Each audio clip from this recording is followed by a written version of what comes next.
And hello people, welcome to Microsoft Excel School Academy.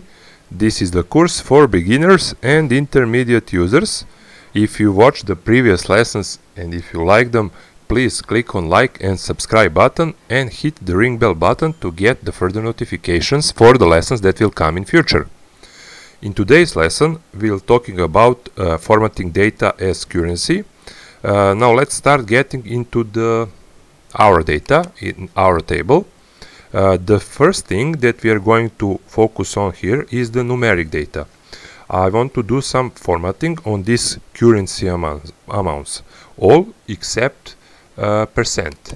So we have our currency amount here and we have our currency amount here, all except the percentage column. Column. Okay, those are currency amounts. We should have the currency symbol here. So what I like to do is first let's focus on the top portion. Select cells from C5 to G5, and then I will go to my home tab.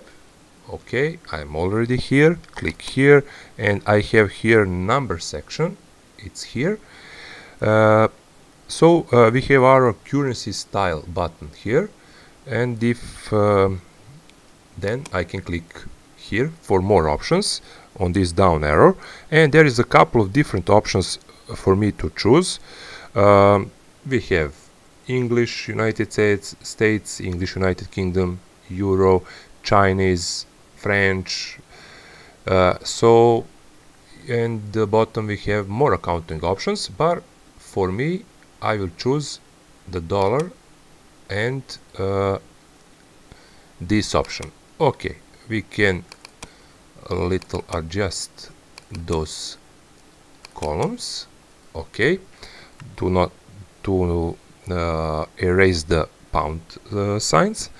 So for mine, I'm going to go ahead and I have grabbed the English United States. So once that is selected, I can now see that actually it's using what's called accounting style, and you can see here that. So if I look down on my data, I have now got the dollar symbol inside there. These are now currency amounts. Now there is something that I don't like about this.